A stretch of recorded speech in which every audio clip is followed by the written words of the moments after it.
शुक्लाम्बरधरं विष्णुं शशिवर्णं चतुर्भुजं प्रसन्नवदनं ध्यायेत् सर्वविघ्नोपशान्तयेत्। गुरुर्ब्रह्मा गुरुर्विष्णुः गुरुर्देवो महेश्वरः गुरुः साक्षात् परब्रह्म तस्मै श्रीगुरवे नमः। व्यासाय विष्णुरूपाय व्यासरूपाय विष्णवे नमो वै ब्रह्मनिधये वासिष्ठाय नमो नमः। कूजन्तं राम रामीति मधुरं मधुराक्षरम् आरुह्य कविताशाखां वन्दे वाल्मीकिकोकिलम्। श्रुतिस्मृतिपुराणानाम् आलयं करुणालयं नमामि भगवत्पादशङ्करं लोकशङ्करम्। वागर्धाविव सम्पृक्तौ वागर्धप्रतिपत्तये जगतः पितरौ वन्दे पार्वतीपरमेश्वरौ। सूक्तिं समग्रयितुनः स्वयमेव लक्ष्मीः श्रीरङ्गराजमहिषी मधुरैकटाक्षैः। वैदग्ध्यवर्णगुणगुम्भनगौरवैर्याम् कण्डूलकर्णकुहराः कवयोधयन्ति। हैमोत्फपुण्ड्रमजहन्मकुटम् सुनासम् मन्दस्मितम् मकरकुण्डलचारुगण्डम् बिम्बाधरम् बहुलदीर्घकृपाकटाक्षम् श्रीवेङ्कटेशमुखमात्मनि सन्निधत्ताम्। मनोजवम् मरुततुल्यवेगम् जितेन्द्रियम् बुद्धिमताम् वरिष्ठम् वातात्मजम् वनरयूथमुख्यम् श्रीरामदूतम् शिरसा नमामि। आपदामपहर्तारम् दातारम् सर्वसम्पदाम् लोकाभिरामम् श्रीरामम् भूयो भूयो नमाम्यहम्। श्रीरामचन्द्रम् श्रितपारिजातम् सीतामुखाम्बोरुहचिञ्चरीकः समस्तकल्याणगुणाभिरामः निरन्तरम् मङ्गलमातनोतु। सिन्दूरारुणविग्रहाम् त्रिनयनाम् माणिक्यमौलिस्फुरत्तारानायकशेखराम् स्मितमुखीम् आपीनवक्षोरुहाम् पाणिभ्याम् अलिपूर्णरत्नचषकम् रक्तोत्पलम् बिभ्रतीम् सौम्याम् रत्नघटस्थरक्तचरणाम् ध्यायेत्परेदम्बिकाम्। जयतु जयतु देवो देवकीनन्दनोऽयम् जयतु जयतु कृष्णो वृष्णिवंशप्रदीपः। जयतु जयतु मेघश्यामलः कोमलाङ्गो जयतु जयतु पृथ्वी भारनाशो मुकुन्दः। नारायणम् नमस्कृत्य नरम् चैव नरोत्तमम् देवीम् सरस्वतीम् व्यासम् ततो जयमुदीरयेत्। हरिः ओम्। పరమేశ్వర స్వరూపైన సభకి నమస్కారం. శ్రీమద్భాగవతంలో కృష్ణ భగవానుడు ప్రతి ఘట్టంలోనూ కూడా ఆయన చేసినటువంటి లీలల చేత లోకమునంతటినీ తరింప చెయ్యడం కోసమని, మనకందరికీ కూడా ఒక పాఠాన్ని నేర్పడం కోసమని, మనం పరమేశ్వరుణ్ణి చేరుకోవలసినటువంటి మార్గాన్ని సుగమం చెయ్యడం కోసమని, మనం అందరం కూడా ప్రాకృతికమైన శరీరముతో వచ్చి కర్మ ఫలితమును అనుభవించడం కోసమని చెప్పి పొందేటటువంటి కష్టనష్టముల వంటివి కాకుండా హేళగా కొన్ని లీలలు చేసి వాటిని ఆంతరమునందు జ్ఞానమును ప్రతిపాదించి మనస్సుకు ఒక ఆలంబనం మనం ఇవ్వకపోతే అది ఎప్పుడూ కూడా సరి అయినటువంటి ఆలంబన పట్టుకోకుండా విషయ సుఖముల వైపు మన్ని తిప్పుతుంది. కాబట్టి ఒకవేళ ఆ జ్ఞానమునకు సంబంధించిన విషయము అవగతము కాకపోయినా బాహ్యమునందు లీల సంతోషంగా విని కృష్ణ పరమాత్మని మనసులో నిలబెట్టుకున్నా కూడా ఆ వస్తువు యొక్క స్వరూపం అటువంటిది కాబట్టి అది భక్తి వైపు నడిపించగలిగినటువంటి విధానాన్ని భాగవతమునందు ఆవిష్కరించారు. నేను భాగవతం అంతటినీ పూర్తి చేశానని కాదు, భాగవతంలో ఉన్న విషయాలన్నీ చెప్పానని కాదు. భాగవతము తెలిసి పలుకుట కష్టంబు శూలికైన దమ్మి చూలికైన విభుత జనుల వలన వినినంత కనినంత తెలియవచ్చినంత తేటపరుతు. ఇవాళ రోజు మీకు కృష్ణ పరమాత్మ యొక్క లీలలలో ఒక విశేషమైనటువంటి ఘట్టాన్ని వివరణ చేసే ప్రయత్నం చేస్తాను. భాగవతంలో చిట్ట చివర దేనిని గూర్చి అవతార పరిసమాప్తి సమయంలో చేసేటటువంటి ప్రసంగం ఏది ఉంటుందో అదే ఆ అవతార ప్రయోజనములకు సంబంధించినటువంటి సారాంశం అంతా ఉంటుంది. ఉద్ధవుడితో మాట్లాడతాడు కృష్ణ భగవానుడు. దాన్ని తర్వాత మీకు విజ్ఞాపన చేస్తాను. పూర్వం కృష్ణ భగవానుడు ద్వారకా నగరాన్ని పరిపాలిస్తున్నటువంటి రోజులలో ఒక బ్రాహ్మణుడు తన భార్య యందు ఒక కుమారుణ్ణి కన్నాడు. కానీ ఆ పిల్లవాడు పుట్టగానే మరణించాడు. ఆ పిల్లవాడిని తీసుకుని వచ్చి రాజద్వారం దగ్గర పడుకోబెట్టి, నేను ఏ పాపము ఎరుగని వాడను, ధర్మబద్ధమైనటువంటి నడువడి ఉన్నవాడను, అయినా సరే నా కుమారుడు మరణించాడంటే దేశానికి ఆధిపత్యం వహించినటువంటి రాజు యొక్క దోషము వలన ఇటువంటి పని జరిగి ఉండాలి. కాబట్టి రాజుకి ధర్మబద్ధమైన నడువడి లేదు అని ఉగ్రసేనుణ్ణి నింద చేసి ఆ శవాన్ని అక్కడ విడిచిపెట్టి కొంతసేపు తల కొట్టుకుని ఏడ్చి ఆ పిల్లవాడి శవాన్ని తీసుకుని వెళ్ళిపోయాడు. మళ్ళీ కొంతకాలం పోయిన తర్వాత ఇంకో కొడుకు పుట్టాడు. ఆ పిల్లవాడు కూడా పుట్టగానే మరణించాడు. మళ్ళీ ఆ పిల్లవాడిని తీసుకొచ్చాడు, రాజద్వారం దగ్గర పడుకోబెట్టాడు, ఏడ్చాడు, పిల్లవాడిని తీసుకున్నాడు, వెళ్ళిపోయాడు. ఇలా యనమండుగురు కుమారులు కలిగారు. యనమండుగురు పుట్టగానే మరణించేవారు. యనమండుగురి శవాల్ని తీసుకొచ్చి రాజద్వారం దగ్గర పడుకోబెట్టి ఏడ్చి వెళ్ళిపోయేవాడు. అన్నిసార్లు కృష్ణుడు వింటున్నాడు, ఆయన ఏమీ మాట్లాడలేదు. 8వసారి రాజుని నింద చేస్తుండగా అర్జునుడు ద్వారకానగరంలో ఉన్నాడు. ఈ బ్రాహ్మణుడు, నాకు పుట్టినటువంటి బిడ్డలందరూ కేవలం రాజు యొక్క అధర్మము వల్లే మడిచిపోతున్నారని ఏడుస్తున్న సమయంలో అర్జునుడు చూసి ఒక మాట అన్నాడు. ఈపగిది నీవు వగవన్ వాపోవగ చూచి అకట వారింపంగా ఓపిన విలుకాడొక్కండీపురి లేడయ్యనయ్య ఇది పాపమగున్ అన్నాడు. ఒక్కొక్కసారి నోటి వెంట ఎంత విచిత్రమైన మాటలు వచ్చేస్తాయో చూడండి. తను ధనుర్విద్యాపారంగతుడు, చేత గాంధీవం పట్టుకుని శత్రుమూకలను దునుమాడగలిగినటువంటి శక్తి సామర్థ్యములున్నవాడు అర్జునుడు. అందుచేత ఆయన అన్నాడు, నువ్వు బ్రాహ్మణుడవు, నీ ఏడుపుని బట్టి నాకు అర్థమవుతోంది ఏమిటంటే నీకు 8 కొడుకులు ఇప్పటికి మరణించారు. 8 కొడుకులు పుట్టగానే మరణించి నువ్వు రాజద్వారం దగ్గర కూర్చుని ఏడుస్తుంటే నీ ఏడుపు పట్టించుకున్నవాడు ఈ ఊళ్ళో లేడు. నీ ఏడుపు నుంచి నిన్ను ఉద్ధరించి నీకు పుత్రశోకము కలగకుండా చేయగలిగినటువంటి విలుకాడు ఈ ఊళ్ళో లేడా? ఎంత ఎవరున్న ఊళ్ళో అడుగుతున్నాడు ఈ ప్రశ్న? కృష్ణ భగవానుడున్న ఊళ్ళో. అంటే ఒక్కొక్కసారి ఎటువంటి భావనలు మనస్సులోంచి వస్తాయో చూడండి. తాను విలుకాడనన్నటువంటి అతిశయము చేత ఈ మాట వచ్చింది. వస్తే ఆ బ్రాహ్మణుడు అన్నాడు, మాకిక్కడ కృష్ణుడున్నాడు, అనిరుద్ధుడున్నాడు, ప్రద్యుమ్నుడున్నాడు, బలదేవుడున్నాడు, ఉగ్రసేనుడున్నాడు, ఇటువంటి వాళ్లే రక్షించలేకపోయారే, నువ్వెవరవయ్యా ఇన్ని మాటలాడావు అన్నాడు. అంటే ఆయన అన్నాడు, అర్జునుడు కోపం వచ్చింది, వీళ్ళందరి పేర్లు ఇంత గొప్పగా చెప్తున్నావు, వీళ్ళెవరైనా రక్షించారా? నీ కొడుకునిచ్చారా? నేనెవరినో తెలుసా?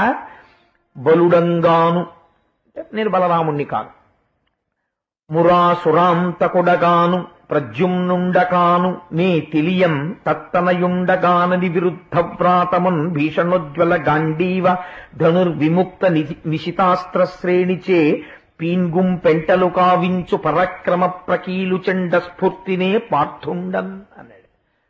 నేను బలదేవుణ్ణి కాను, మురాసురాంతకుడ కాను, నేను మురారిని కాను, అంటే మురా అనబడేటటువంటి రాక్షసుణ్ణి సంహరించిన వాళ్ళను కాను, కాబట్టి నేను కృష్ణ భగవానుణ్ణి కాను. ప్రద్యుమ్నుండ కాను, నేను ప్రద్యుమ్నుండి కాను. నే తెలియంత తనయుండ కాను, తత్తనయుడు అంటే ప్రద్యుమ్నుడి కొడుకు, అనిరుద్ధుణ్ణి కాను. మరి నేనెవరు అంటే విరుద్ధ వ్రాతమున్ భీషణోజ్వల గాంధీవ ధనుర్విముక్త నిశితాస్త్ర శ్రేణిచే పీన్గుంపెంటలు కావించు పరాక్రమ ప్రకట చండస్ఫూర్తినే పార్థుండం అన్నాడు. ఏ మహానుభావుడు చేతిలో గాంధీవం పట్టుకుని 2 చేతులతోటి బాణాల్ని తీసి సంధించి విడిచిపెట్టి శత్రువుల యొక్క మూకల్ని చెండాడుతాడో అటువంటి సవ్యసాచి అయిన పార్థుణ్ణి నేనుండగా నీకు భయం లేదు. ఈసారి నీ కుమారుడు మరణించడు, నేను ఇక్కడే ఉండి నీ కుమారుడి ప్రాణములు పోకుండా కాపాడతాను, నీకు నా భయం. అలా నీ కొడుకుని నేను కాపాడలేకపోతే నేను అగ్ని ప్రవేశం చేస్తాను. నువ్వు కృష్ణుడుండగా జరగదా, బలరాముడుండగా జరగదా, వాళ్లే చెయ్యలేదు, నువ్వేం చేయగలవని కదా అడిగావు. ప్రతిజ్ఞ చేస్తున్నాను, నీ కుమారుణ్ణి రక్షించలేకపోతే నేను అగ్ని ప్రవేశం చేసి శరీరాన్ని వదిలిపెట్టేస్తాను, ఇది నా ప్రతిజ్ఞ అని ద్వారకలో ఉండిపోతే ఆ బ్రాహ్మణుని యొక్క భార్య గర్భమును దాల్చింది. ఇంకా ప్రసవమయ్యేటటువంటి సమయంలో కబురు చేయమన్నాడు అర్జునుడు, ఆ పిల్లవాడు మరణించకూడదని. ఇంకా ప్రసవ వేదన ప్రారంభం అవుతోందనగా అర్జునుడికి కబురు చేశారు. ఆయన స్నానం చేసి శుచి అయి ఒక పవిత్రమైన ప్రదేశమునందు వెళ్లి నిలబడి పరమశివుణ్ణి ఒక్కసారి తలుచుకొని నమస్కారం చేసి, ఆయన వలన పాశుపతాస్త్రమును పొందినవాడు కనుక అక్షయ బాణ తూణీరములను 2 భుజములకు కట్టుకుని శరవేగంతో ఆ బాణ పరంపరా ప్రయోగం చేశాడు. ప్రసూతి గృహం చుట్టూ ఎటువంటి మంత్రపూరితమైనటువంటి బాణములతో పరంజా అల్లాడంటే అందులోకి సూక్ష్మమైన అణువు ప్రవేశించలేదు, అందులోంచి ఒక అణువు బయటికి వెళ్ళలేదు. కాబట్టి ఇప్పుడు మృత్యుదేవత ఎటు నుంచి వస్తుంది, ఎలా పిల్లవాడి ప్రాణాలు తీసుకెళ్తుంది? తీసుకెళ్ళడానికి వీల్లేదు. కాబట్టి నేను బాణాలతో కట్టేశాను. నేను అటువంటి విలుకాడనటువంటి రక్షణ కవచాన్ని దుర్భేద్యముగా నిర్మాణము చేశాడు. లోపల ఒక పిల్లవాడి యొక్క క్యారమన్న ఏడుపు వినపడింది. ప్రసవం అయింది కాబట్టి బిడ్డడు జన్మించాడు అనుకున్నారు. పుట్టిన బిడ్డడు చనిపోయాడు అని ఏడుపులు వినపడ్డాయి. ఆశ్చర్యపోయి అర్జునుడు ఏడి పిల్లవాడు అని లోపలికి వెళ్ళాడు. 8 సార్లు పిల్లాడు చచ్చిపోయాడు. ఇప్పుడు చచ్చిపోయిన పిల్లాడు కూడా మాయమైపోయాడు అన్నాడు. ఎలాంటి చోటు నుంచి? అర్జునుడి చేత నిర్మింపబడిన దుర్భేద్యమైన బాణకవచమున్న చోటు నుంచి ఈసారి శరీరం కూడా అదృశ్యమైపోయింది. ఇప్పుడు ఏమన్నాడు అర్జునుడు? నేను ఆ పిల్లవాడిని రక్షించకపోతే అగ్ని ప్రవేశం చేస్తానన్నాడు. అంతమంది వీరుల్ని తెగటార్చాను, ఒక పిల్లాన్ని రక్షించడం నాకు లెక్క అనుకున్నాడు. కాబట్టి ఇప్పుడు తెలుసున్నది ఏమిటి? ప్రాణములను తీసుకెళ్లేటటువంటిది ఎవరు చేస్తారా డ్యూటీ? యమధర్మరాజు గారు చేస్తారు. కాబట్టి ఎవరి దగ్గరికి వెళ్ళాలి? పిల్లాడి ప్రాణాల కోసం యమధర్మరాజు గారి దగ్గరికి వెళ్ళాలి. అందుకని వెంటనే తన యోగశక్తి చేత బయలుదేరి యమలోకానికి వెళ్ళాడు. వెళ్ళి ఆ పిల్లవాడిని తీసుకొచ్చి అక్కడ పెట్టావు అని అడిగాడు. ఏ పిల్లవాడు అని అడిగాడు యమధర్మరాజు. బ్రాహ్మణ కుమారుణ్ణి ఇప్పుడు తీసుకొచ్చారు కదా అన్నాడు. నీ తీసుకురాలేదు అన్నాడు. ఆయన ధర్మరాజు, ఆయన అబద్ధం అంటాం, తన పని తాను చేసుకుపోతాడు. మనం నమ్మగలిగింది ప్రత్యక్ష సత్యం ఆయన విషయంలో రోజు చూస్తూనే ఉంటాం. కాబట్టి నేను తీసుకురాలేదు ఆ పిల్లవాడిని, నేను చంపలేదు. ఆ పిల్లవాడినే కాదు, నేను అసలు ఆ బ్రాహ్మణుడి పిల్లలు ఎవరిని నేను చంపలేదన్నాడు. ఆశ్చర్యపోయాడు అర్జునుడు. అక్కడి నుంచి దిక్పాలకుల యొక్క లోకములన్నింటికీ వెళ్ళాడు. అన్ని లోకాలలో వెతికాడు. బ్రాహ్మణ కుమారుణ్ణి ఎవరు తీసుకొచ్చారు? నిజం చెప్పండి, చేత గాంధీవము పట్టుకున్న పార్థుడను. అబద్ధం ఆడితే అంగీకరించాను. గడగడలాడిపోయారు. మహాప్రభో మేము తీసుకురాలేదు, మాకు తెలియదా పిల్లవాడి సంగతి అన్నాడు. అన్ని చోట్ల తిరిగేశాడు, పిల్లవాడు కనపడలేదు. ఇప్పుడు తలవాల్చుకుని మళ్ళీ భూలోకానికి వచ్చాడు. ద్వారకానగరం దగ్గరికి వచ్చాడు. ఈ బ్రాహ్మణుడి కోసం అని చూస్తుంటే ఆయన కృష్ణుడి మందిరం దగ్గర ఉన్నాడు.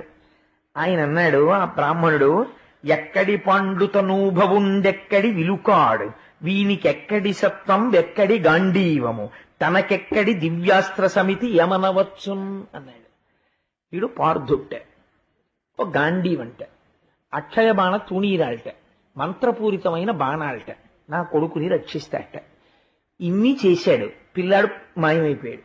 నేను పట్టుకొస్తానని వెళ్ళాడు. అదిగో దిగాలు మొహం వేసుకొస్తున్నాడు. నేను ముందే చెప్పాను, ఇక్కడ బలదేవుడున్నాడు, కృష్ణుడున్నాడు, ప్రద్యుమ్నుడున్నాడు, అనిరుద్ధుడున్నాడు, వాళ్ళు చెయ్యని పని నువ్వెక్కడ చేస్తావన్నాను. గాంధీవం చూపించాడు, 2 తూణీరాలు చూపించాడు, బాణాలు చూపించాడు. చూపించి నేను ఎందుకు చెయ్యలేని, నా పాటి విలుకాళ్ళు ఈ ఊళ్ళో లేరా అన్నాడు. అదిగో వస్తున్నాడు, ఏం చేస్తున్నాడు అన్నాడు. ఈ మాట విని బ్రాహ్మణుడికి ఇచ్చినటువంటి మాట నిలబెట్టుకోలేకపోయాడు. పైగా క్షత్రియుడై ఇంతమంది మధ్యలో అధిక్షేపింపబడ్డాడు. ఇంకీ బ్రతుకెందుకు, నేను జీవించకూడదు అనుకున్నాడు. వెంటనే చితి పేర్పించుకొని అగ్నిహోత్రుణ్ణి ప్రార్థన చేసి చితిలో ప్రవేశిస్తున్నాడు. ప్రవేశిస్తుంటే అప్పుడు వచ్చాడు కృష్ణ పరమాత్మ. ఆయన బాగా పక్వంలో పడితే కానీ మాట్లాడ్డా ఎప్పుడు. అందుకని వచ్చి చెయ్యి పట్టుకున్నాడు. పట్టుకుని, బావా ఏమిటి ప్రవేశం, అగ్ని ప్రవేశం అన్నాడు. అంటే నా మాట నిలబెట్టుకోలేకపోయాను కదా బావా, అందుకని ప్రతిజ్ఞా పరిపాలనం కోసం అగ్నిలో ప్రవేశిస్తున్నాను అన్నాడు. అంత పని ఎందుకు చేస్తావు, కానీ ఆ పిల్లలు ఎక్కడున్నారో నేను చూపిస్తాను రా, రథం ఎక్కన్నాడు అని కృష్ణ పరమాత్మ యొక్క రథాన్ని కృష్ణార్జునులు అధిరోహించారు. అర్జునుడంటే ఎటువంటి వాడండి? యుద్ధరంగంలో బాణప్రయోగం చేస్తుంటే కనీసంలో కనీసం ఒక రోజు ఆయన యుద్ధానికి వెళ్ళాడంటే కొన్ని లక్షల వీరులని తెగటారుస్తాడు. కాబట్టి ఆయనకి భయము అన్న మాట అర్జునుడి దగ్గర ఉండదు అసలు. అటువంటి అర్జునుడు కృష్ణుడి రథము యొక్క వేగం వెళ్ళిపోతుంటే ఒక చోటికి వెళ్ళింది రథం. అది 7 సముద్రాలు దాటిపోయింది, మేరు పర్వతాన్ని దాటిపోయింది, దాటిపోయి వెళ్ళిపోయింది. గాఢాంధకారం, ఎంత చీకటంటే ఆ చీకటికి అర్జునుడికి భయం వేసింది. బావా ఏమిటి చీకటి అన్నాడు. ఇదే పోతన గారి గజేంద్ర మోక్షంలో చెప్తారు, లోకంబులు లోకేశలు లోకస్తులు తెగిన తుది అలోకంబగు పెంజీకటి కావల యవ్వండేకాకృతి వెలుగు అతనినే సేవింతున్. ఈ లోకములు లోకేశులు లోకస్తులు అందరూ వెళ్ళిపోయిన తర్వాత, మహాప్రళయం అయిపోయిన తర్వాత గాఢాంధకారం అలువుకునుంటే ఆ గాఢాంధకారమునకు అవతల ఒక తేజోమూర్తి వెలుగుతున్నాడు. నత్ర సూర్యో భాతి చంద్రతారకం నేమా విద్యుతో భాతి కుతోయమగ్ని తమేవ భాంతమనుభాతి సర్వం తస్య భాషా సర్వమిదం విభాతి. ఏ మహానుభావుడి దగ్గర ఇంకా సూర్యచంద్రుల యొక్క ప్రకాశం అవసరం ఉండదో, కానీ కోటి సూర్యుల పగిది వెలిగిపోతుంటాడో అలాంటి వాడు అక్కడ ఉంటాడు. వాడు ఈ బ్రహ్మాండములను నిర్వహిస్తుంటాడు. ఈ చీకటిలో రథం వెళ్ళలేక కృష్ణ భగవానుని యొక్క గుర్రములు కూడా డస్సిపోయి నిలబడిపోయి రథం ఆగిపోయింది. ఈ గాఢాంధకారం ఏమిటి బావా, భయం వేస్తోంది, అసలు ఎక్కడికి వెళ్ళాలి మనం అని అడిగాడు అర్జునుడు. నువ్వు భయపడకని సుదర్శన చక్రాన్ని స్మరించి విడిచిపెట్టాడు కృష్ణ భగవానుడు. అది ఆ చీకట్లో ప్రయాణం చేస్తూ సహస్ర సూర్యుల పగిది వెలుతురు సృష్టించింది. ముందు సుదర్శనం నడుస్తుంటే వెనక కృష్ణ పరమాత్మ రథం వెడుతోంది. ఈ రథంలో కూర్చున్నటువంటి అర్జునుడు సుదర్శనాన్ని అనుసరిస్తూ వెళ్ళాడు. చాలా దూరం వెళ్ళిపోయిన తరువాత కోటి సూర్యులు ఒక్కసారి ప్రకాశిస్తున్నారేమో అన్నంత తేజోమండలం కనపడింది. అపారమైన మనశ్శాంతి కలిగింది. పాల సముద్రంలో తెల్లగా ఉన్నటువంటి ఆదిశేషుడు అనంతుడు నల్లని వస్త్రములు కట్టుకుని ఉంటే ఆ ఆదిశేషుడి మీద హేళగా పడుకొని తన కుడి చేతిని ఇలా శిరస్సు కింద పెట్టుకుని పడుకుంటే ఆదిలక్ష్మి పాదములొత్తుతోంది. అటువంటి స్వరూపాన్ని కృష్ణార్జునుడు దర్శనం చేశారు. సజల మానాంబుద శ్యామాయమానాంగు ఆశ్రితావనముదితాంతరంగు సనకాదియోగి హృద్వనజమ మదాళీంద్రు ముఖపద్మ రుచిజిత పూర్ణచంద్రు కమనీయ నిఖిల జగద్ధిత చారిత్రు ప్రత్యూష సంపుల్ల పద్మనేత్రు ఇందిరా హృదయార విందారుణోల్లాసు శ్రీకర పీత కౌశేయవాసు హారకుండల కటక కేయూరమకుట కంకణంగదమణి ముద్రికా వినూత్న రత్న నూపుర కాంచీ విరాజమాను భవ మహార్ణవశోషు సద్భక్తపోషు.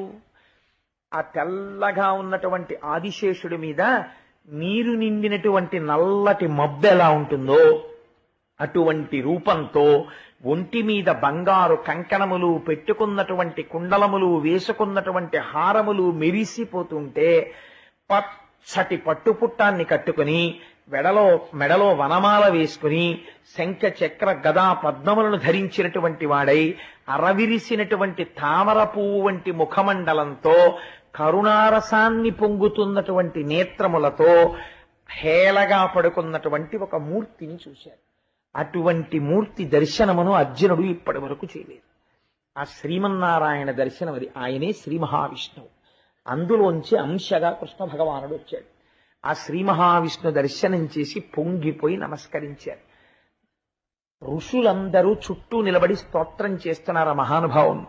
అటువంటి మూర్తిని చూసి దర్శించిన తరువాత ఆయన అన్నాడు, వచ్చారా నరనారాయణులారా, రండి అన్నాడు. వీళ్ళిద్దరూ దగ్గరికి వెళ్లి స్వామి పాదములకు శిరస్సు తాటించి నమస్కరించి నిలబడ్డారు. మీరు నాలోంచే ఒక అంశగా బయలుదేరి భూమండలం మీద రాక్షస సంహారం చేయడానికి నరనారాయణులుగా అవతరించారు. ఈ ఋషులు నా దగ్గరికి వచ్చి నా అంశ అయిన మీరు నిలబడి ఉండగా చూడాలి అని కోరుకున్నారు. ఇది చాలా చిత్రమైన కోరిక. ఈ కోరిక తీర్చాలి, అర్జునుడికి కలిగినటువంటి కించిత్ గర్వాన్ని అణచాలి. అందుకుని 10 మంది బ్రాహ్మణ పిల్లల్ని తీసుకొచ్చాం, ఇదిగో ఇక్కడే ఉన్నారు అని చూపించాడు. వాళ్ళ అదృష్టమేమో కానీ ఆ 10 మంది బ్రాహ్మణ పిల్లలు కూడా శ్రీమన్నారాయణుడి పాదాల దగ్గర కూర్చుని స్తోత్రాలు చేసుకుంటూ ఆయన పాదాలకి నమస్కారం చేసుకుంటూ కూర్చున్నారు. కూర్చుని ఉంటే కృష్ణార్జునులు చూసి ఆ స్వామికి నమస్కరించిన తర్వాత, మునులారా మీ కోరిక తీరిందా అన్నారు. ఎంత ఆశ్చర్యమైన కోరిక వాళ్ళది, ఎంత ఆశ్చర్యకరమైన లీల స్వామిది. అప్పుడు ఈ 10 మంది బ్రాహ్మణ కుమారుల్ని తీసుకుని కృష్ణుడి చేతికిచ్చి, ఈ పిల్లల్ని తీసుకుని నువ్వు భూమండలానికి వెళ్లి బ్రాహ్మణులకు అప్పచెప్పు. ఎవరండా పిల్లలు? ఏ మహానుభావుడి దర్శనాన్ని యోగీంద్రులైనటువంటి వారు కూడా తమ మాంసనేత్రములతో చూడలేరో అటువంటి శ్రీమన్నారాయణుండి పుట్టింది మొదలు హాయిగా ఆయన దగ్గర కూర్చుని ఆయన్ని చూస్తూ ఆయన సేవిస్తూ లక్ష్మీదేవి పెట్టిన అన్నం తింటూ ఆయనని భజించినటువంటి మహాపురుషులైన బ్రాహ్మణ పిల్లల్ని తన రథం మీద కూర్చోపెట్టుకుని తిరిగి భూమండలానికి కృష్ణ భగవానుడు తీసుకొచ్చాడు. సంక్షిప్తమైనటువంటి వివరణ మాత్రమే చేశాను. తీసుకుని వస్తే ఆనాడు అర్జునుడికి కలిగినటువంటి కించిత్ ఆవేశము తగ్గింది. నా అంత గొప్పవాడు లేడన్న భావన తగ్గింది. మనం ఒక్కొక్కసారి మనని నిరంతరము రక్షించేటటువంటి పరమేశ్వరుణ్ణి కూడా మర్చిపోయి ఆయనకన్నా నేనే గొప్పవాడినన్న భావన వచ్చేస్తుంది. వచ్చేస్తే భగవంతుడికి ఉండేటటువంటి ఔదార్యం ఎటువంటిదో తెలుసా అండి? కొడుకు తండ్రి మీద అలిగి నేను అన్నం తిన్నాం అని వెళ్ళి ఓ మూల కూర్చుంటాడు. ఎందుకు అన్నం తిండు అంటే ఆయన అమ్మ కలిసి సినిమాకి వెళ్ళారు, తీసుకెళ్ళమన్నాడు. వీడు నువ్వు చదువుకో అని తండ్రి వెళ్ళిపోయాడు. వీడికి కోపం వచ్చింది. వీడు చదవలేదు సరికదా, అన్నం తినలేదు అక్క పెడితే. తండ్రి ఇంటికి వచ్చి ఏరా అలా కూర్చున్నామే అన్నాడు. అంటే మూతి ముడుచు కూర్చున్నాడు, మాట్లాడు. అప్పుడు అడిగాడు పిల్లని, ఏమేమి వీడు అలా కూర్చున్నాడు? నాన్నగారని మీరు సినిమాకి వెళ్ళినప్పటి నుంచి వాడు అన్నం తినలేదు, మేము తినేసామండి, వాడేం చదవలేదు, అలాగే కూర్చున్నాడు. ఆ మూల హఠం అన్నమాట. అలా కూర్చున్నాడు. అంటే ఇప్పుడు వాడు అలా హఠం చేసి తండ్రిని ఏమైనా చేయగలడా? తండ్రిని ఏం చేయలేడు. కానీ హఠం చేసిన వాడు ఎవరు? కొడుకు. అందుకని ఆ కొడుకుని ఏమి అహంకారం అని చెప్పి వెంటనే వాడి కంఠాన్ని ఉత్తరించేస్తాడా తండ్రి? ఉత్తరించడు. ఏదో ఆ పిల్లాడి కోపం తగ్గేంత వరకు వెళ్ళి బుజ్జగించి తీసుకొచ్చి మౌనంగా ఊరుకుని అన్నం పెట్టేసుకుని ఆ పిల్లాడికి కూడా అన్నం పెట్టమని వాడిని ఒరే రారా అన్నం తిందామంటే వాడు రాడు, నేను రాను అంటాడు. అంటే తండ్రి కూర్చుని ఎప్పుడో పొద్దున్న వెళ్ళాను ఆఫీస్కి, చాలా అలిసిపోయాను, ఎంత ఆకలిగా ఉందో, నాకేం తెలియక తీసుకెళ్ళలేదా వీడి సినిమాకి? నిజంగా నువ్వు చూసావు కదా సినిమా ఎంత భయంకరంగా ఉందోను, అది చూస్తే వీడు భయపడతాడు, జడుచుకుంటాడని తీసుకెళ్ళలేదు నేను. అయినా సరే వాడు తినకపోతే నేను తిన్నాను, నేను మా బుజ్జిగాడితో కలిసి అన్నం తింటాను అన్నాడు అనుకోండి. ఇంత మూతి అని పెట్టినవాడు అలా అలా ప్రసన్నుడైపోయి మా బాబాయ్ భయంగా ఉందన్నాను గారండి అని వచ్చి కూర్చుని అన్నం తినేస్తాడు. కృష్ణుడి ప్రతిజ్ఞ, అర్జునుడు చేసిన ప్రతిజ్ఞ కృష్ణుణ్ణి చిన్నబుచ్చేదిగా ఉంది యథార్థానికి. కానీ కృష్ణ పరమాత్మ ఔదార్యం చూడండి. అర్జున అంటే నాకన్నా గొప్పవాడు అయిపోయావా అని అడగలేదు. అడగకుండా అగ్ని ప్రవేశం చేసేంత స్థితికి వచ్చే వరకు ఊరుకున్నాడు. ఇప్పుడు ఇంకా అగ్ని ప్రవేశం దాకా వచ్చేసాడంటే పోయింది ఉన్న అహంకారం. అతిశయం పోయిన తర్వాత ఇంకా తనవాణ్ణి తాను రక్షించుకోవాలి. గబగబా పరిగెత్తుకొచ్చి రక్షించుకుని ఆ అర్జునుడికి మళ్ళీ ఇంత సత్కారాన్ని చేయించి బ్రాహ్మణ పిల్లల్ని తీసుకొచ్చి 10 మందిని బ్రాహ్మణుడికి అప్పచెప్పాడు. ఆ భగవానుణ్ణి నమ్ముకున్న వాడికి లోటేమిటండి? మనం ఒక్కసారి ఆయన్ని నమ్మి నా స్వామి ఉన్నాడు అని పూనికతో ఉంటే ఎప్పుడైనా తెలియక మన వల్ల ఏదైనా పొరపాటు జరిగినా బిడ్డడి తప్పుని తండ్రి దిద్దుకున్నట్టు ఆయనే దిద్దుకుని మనని రక్షించుకుని తన వస్తువుగా మనని మిగిల్చుకుంటాడు అని చెప్పగలిగినటువంటి ఒక పరమ పవిత్రమైనటువంటి లీల. ఇది జరిగినటువంటి కొన్ని సంవత్సరముల తరువాత ఒకనాడు బ్రహ్మాది దేవతలు కృష్ణ పరమాత్మ యొక్క మందిరానికి విచ్చేశారు. విచ్చేసి ఆయన దర్శనం చేసుకున్న తర్వాత కృష్ణుడు అడిగాడు, మీరందరూ ఇవాళ ఎందుకు వచ్చారు, ఏమిటి విశేషం, ఇంతమంది దేవతలు వచ్చారని అడిగాడు. అడిగితే వాళ్ళు అన్నారు, అఖిల లోకేశ సర్వేశ అభవ నీవు ఉదయమందుట భూభారమడుపు కొరకు 25 పరిమితంబు అయ్యే విచ్చేయు వైకుంఠహమ్యమునకు. ఈశ్వర, రాక్షస సంహారం చెయ్యడం కోసం అని మీరు వైకుంఠము నుంచి బయలుదేరి ఇక్కడికి వచ్చి కృష్ణుడు అనబడేటటువంటి పేరుతో కొంతకాలము అవతారమును స్వీకరించి ఎంత సులభుడవయ్యావంటే గోపకులంలో పుట్టి ఆవులు, దూడలు, గోపాల బాలురు, గోపకాంతలు కూడా నీ ప్రేమ అనుభవించేటట్టుగా ప్రవర్తించావు. కానీ 125 సంవత్సరములు పూర్తయిపోయింది నువ్వు వచ్చి. కాబట్టి నువ్వు ఇంకీ అవతారమును విడిచిపెట్టి తిరిగి వైకుంఠధామమును చేరవలసినది, నీ మూలస్థానమునందు ప్రవేశించు అని అడిగారు. అడిగితే భగవానుడు అన్నాడు, ఓహో, అయితే ఇంకా నేను ఈ అవతారమును చాలించవలసిన సమయం ఆసన్నమైంది, కాబట్టి నేను అవతార పరిసమాప్తి చేసేస్తాను, తొందరలో బయలుదేరి మీ దగ్గరికి వచ్చేస్తాను అని చెప్పారు. చెప్పి ఎక్కడికి వెళ్ళిపోతాడండి? ఆయన వెళ్ళడానికి చోటేది? ఆయన అంతటా వ్యాపించి ఉన్నవాడే, అంతటా వ్యాపించిన తత్వములోకి లీనమవుతాడు. ఒక్కసారి మనస్సులో సంకల్పం చేశాడు, తాను వెళ్ళిపోయిన తరువాత యాదవులకు నాయకత్వం ఉండదు, కాబట్టి యాదవుల యొక్క కులమంతా కూడా తనతో పాటే నశించిపోవాలి.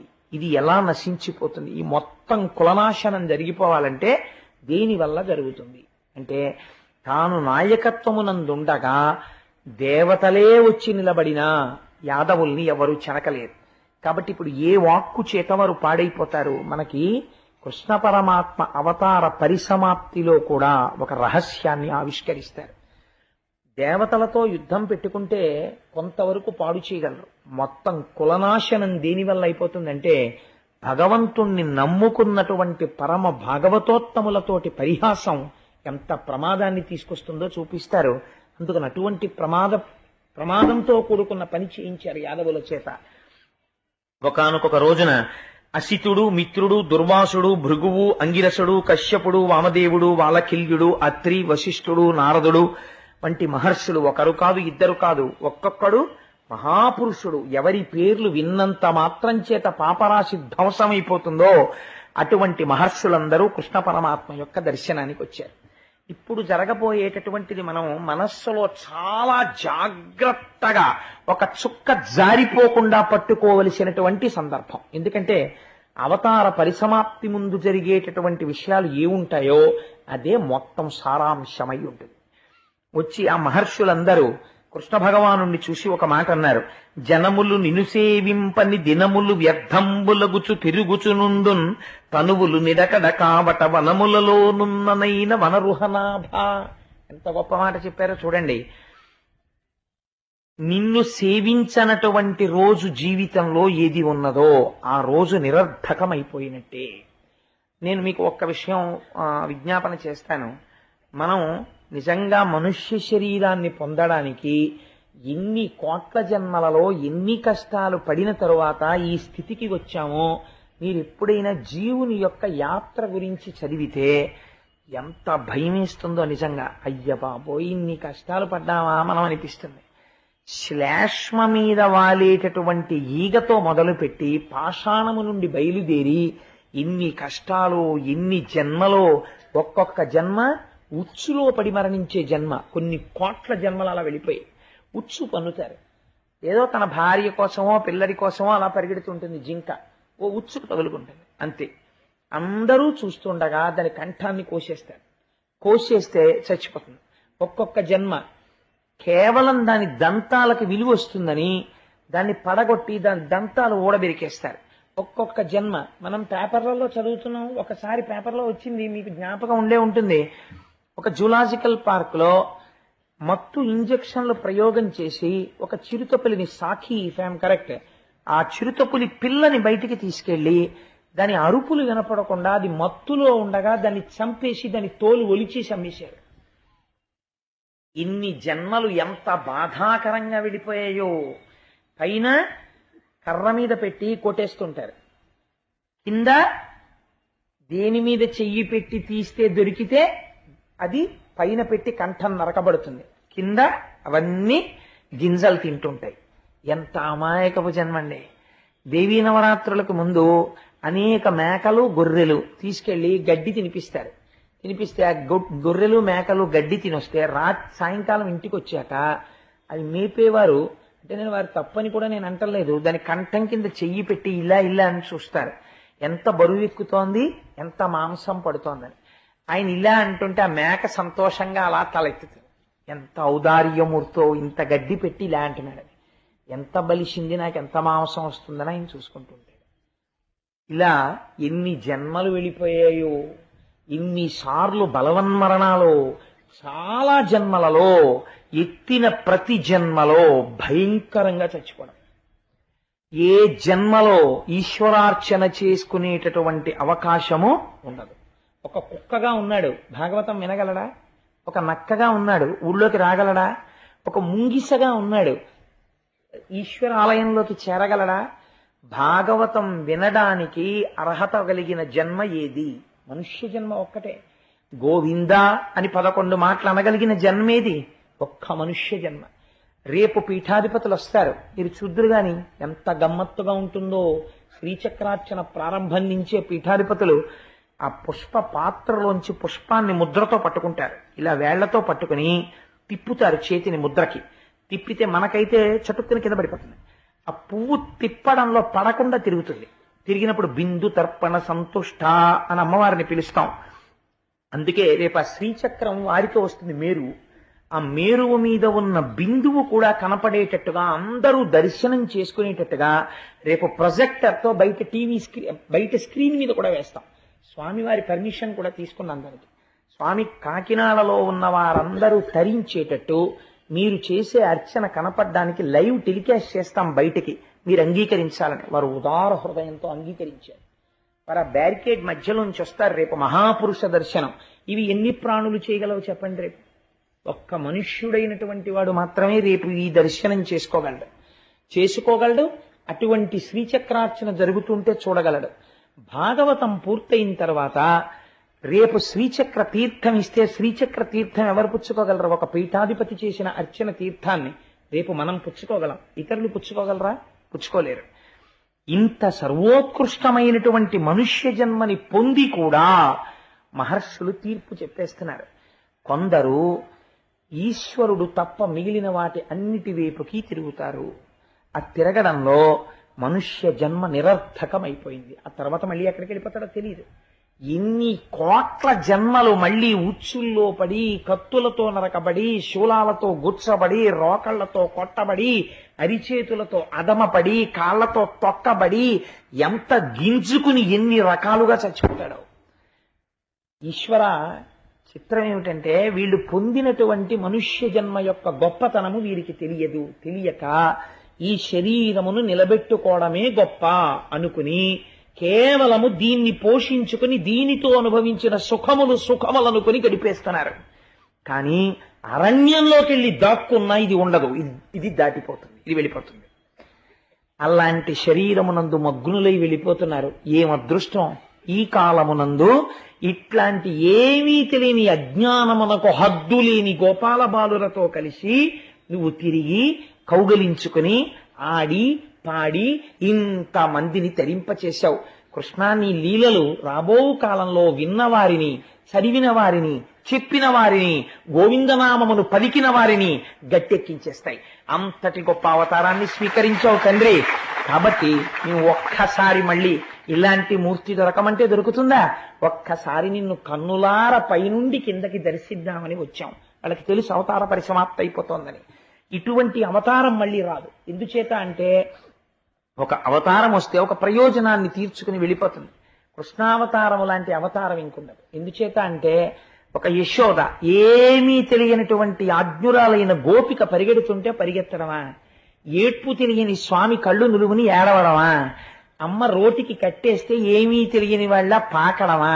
నన్ను అమ్మ కట్టేసిందని పొట్ట మీద మచ్చపడేటట్టు ప్రవర్తించడమా? గోపవృద్ధులు పిలిచి చెంబు పట్రా అంటే పరిగెత్తికెళ్లి చెంబు పట్రావడమా? అమ్మ దగ్గర భయం నటించి దాక్కోవడమా? మన్ను తినడమా? అక్రూరుడికి దర్శనం ఇవ్వడమా? గోపకాంతల దగ్గరికి వెళ్ళి వెన్నలు తినడమా?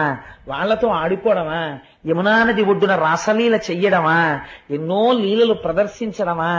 ఇంతగా మమేకమైపోయి ఆవుల తోకలు పట్టుకుని ఆడుకోవడమా? అమ్మ పాట పాడితే నాట్యం చెయ్యడమా?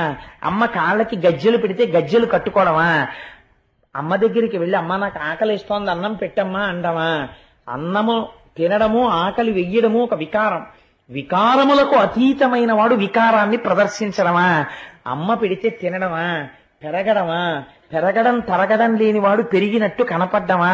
ఇంతమందిని వివాహం చేసుకోవడమా? మా భర్త కృష్ణుడని తరింప చెయ్యడమా? రాక్షస సంహారం చెయ్యడమా? ఇంతటి అవతారమూర్తి అయి సౌజన్యమూర్తి అయి ఉద్ధరించి అయ్యో వచ్చే తరాలు తరించిపోవాలని భగవద్గీత బోధ చెయ్యడమా? నమ్ముకున్న పాండవుల్ని వెన్నంటి ఉండి రక్ష చెయ్యడమా? ఈశ్వరా, నీలాంటి అవతారం మళ్ళీ వస్తుందా? ఒక్కసారి జుర్రేసుకుందామని వచ్చేసామా అని ఆ మహర్షులు ఆపాదమస్తకం ఆ కృష్ణుడి వంక చూసి పొంగిపోయి, స్వామి తరణంబులు భవదలధికి హరణంబులు దురిత లతల ఆగమముల కాభరణంబులు ఆర్త జనులకు శరణంబులు నీదు దివ్య చరణంబులిలన్.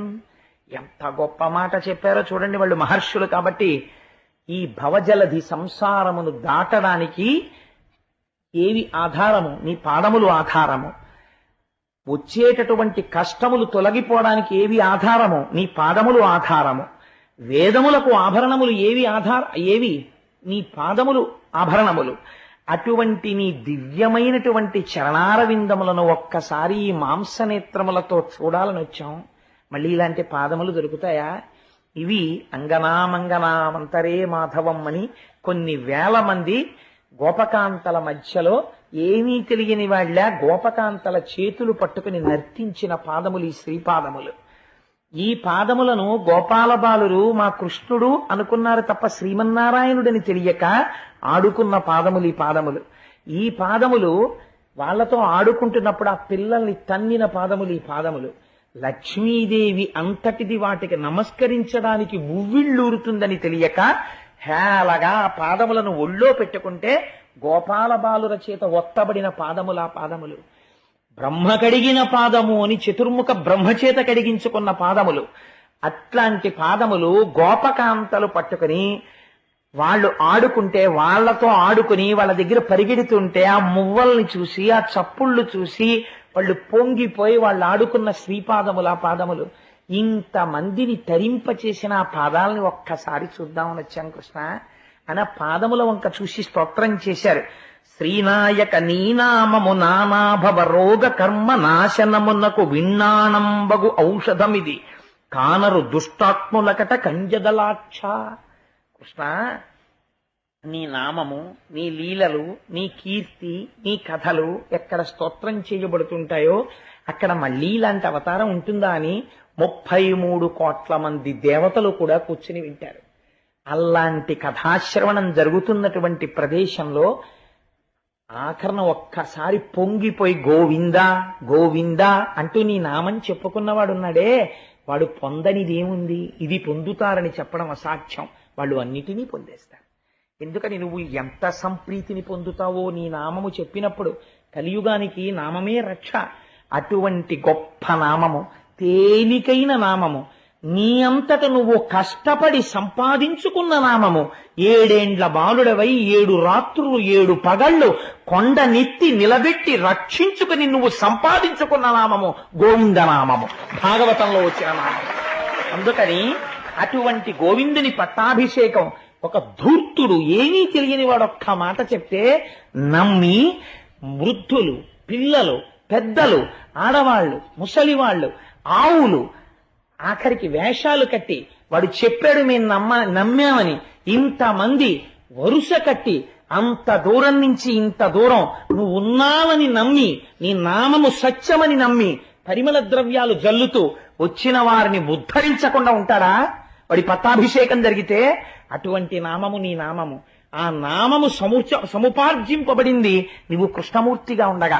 అటువంటి ఈ రూపమును, అటువంటి గోవింద పట్టాభిషేకాన్ని పొంది ఒక ఒత్తు లేకుండా గోవిందాని కీర్తింపబడిన నామమును సముపార్జించుకున్న కథ భగవతాంతర్గతము.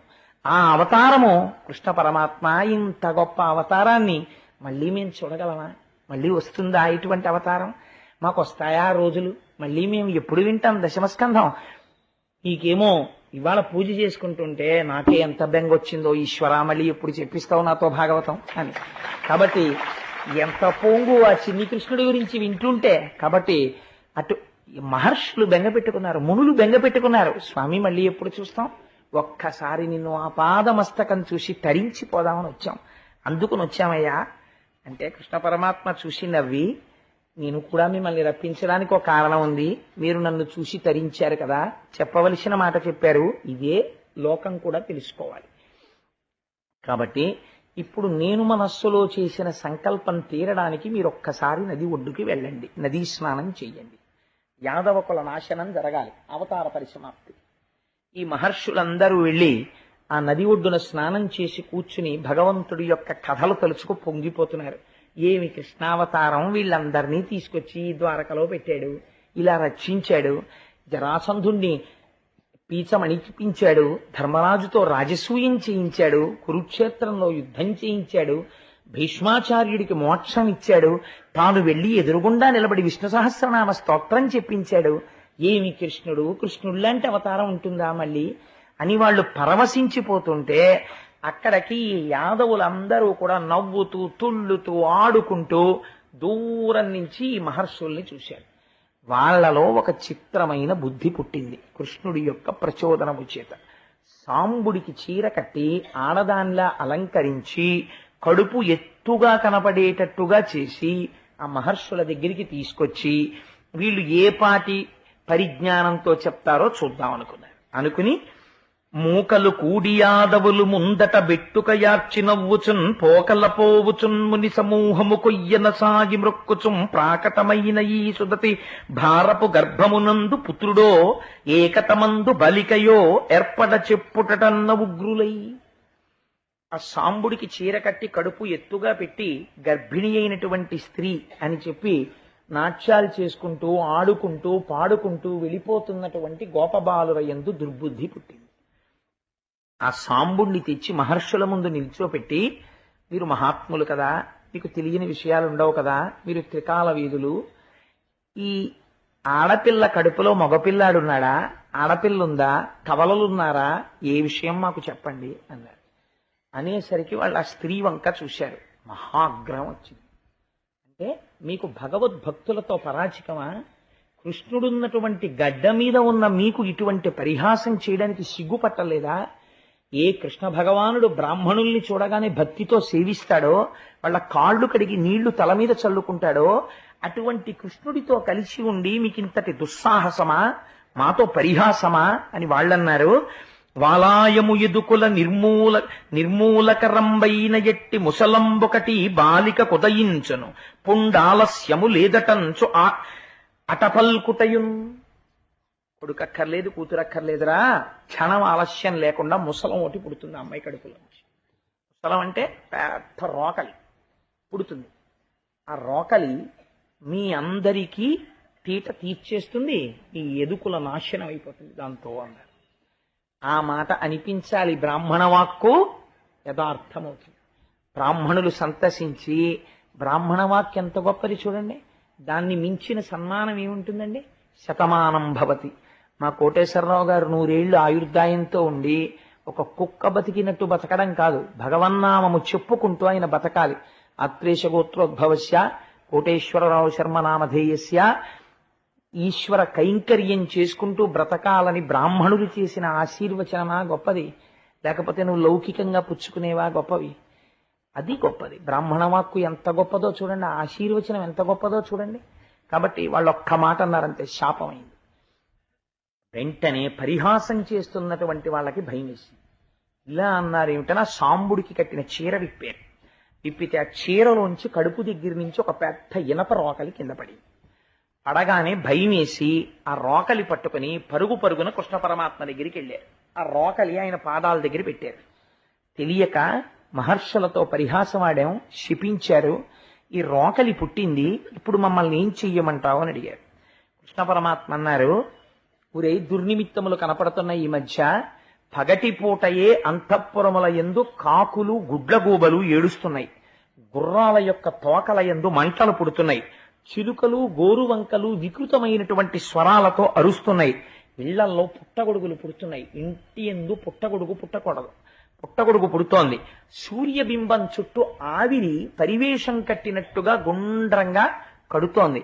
కాబట్టి ఇది ఎదుకుల నాశనాన్ని సూచిస్తోంది.